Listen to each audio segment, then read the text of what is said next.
Hi, it's Erik Paulsen and welcome to our video conversation this week. Congress passed one of my bills just earlier this week. It's actually a bill to help our law enforcement officers, and it passed in both the House and in the Senate. Unfortunately, sometimes many of our law enforcement community, police officers or firefighters, they're killed in the line of duty, and there's survivor benefits that are provided to the families. Unfortunately, the IRS is now have an open question about whether they can tax some of those benefits when statutorily they should not be allowed to do so. We clarified that in the legislation that the IRS cannot tax state benefits to those surviving benefits for families, and we passed it overwhelmingly in both the House and the Senate. It's going to be on its way to the President for his signature. Now we're going to get to our questions. The first actually comes from Susan in Excelsior, who sent me an email, and Susan says, Congressman Paulsen, the CDC estimates that in 2 years medical spending will account for 20% of U.S. gross domestic product. The primary reason for this has been a rise in treatment of chronic diseases, many of which are preventable.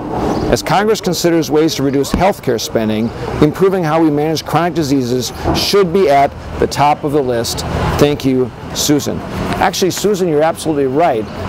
One of the reasons that we have increased health care spending is because of more chronic diseases, particularly among Medicare patients, where many of our Medicare recipients have more than 2 chronic diseases. Also, the causes of a lot of those chronic diseases, heart disease, diabetes, stroke, comes from obesity. In fact, 1 of 4 seniors has obesity. I'm introducing bipartisan legislation actually in the near future that will make sure that seniors have access to new FDA-approved drugs to combat obesity under Medicare Part D. That hasn't been the case when Medicare Part D was set up because a lot of these drugs were not available on the market yet. We should be using innovation, making these drugs available. The bill also allows more techniques to be reimbursed under Medicare for our seniors as well to combat obesity. The second question actually comes in from Mario. Mario writes in, Representative Paulsen, organizations like Hezbollah continue to grow their weapons stockpiles to include over 100,000 rockets ready to strike any location in the Middle East.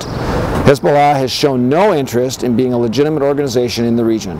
Congress needs to be focused on how to stop Hezbollah's influence in the Middle East. What Mario is referring to is in the Middle East there's a terrorist organization known as Hezbollah, and they usually have a lot of their forces in Lebanon on the Israeli border. They're a financier of other terrorist operations in the Middle East region. One of the things we can do to help stop their efforts is making sure that we're curbing their financial resources. We passed legislation in the House this week, bipartisanly supported, making sure that the State Department and the Treasury Department have the opportunity to go after financial accounts and seize those accounts so that their terror network cannot be used for other laundering money efforts.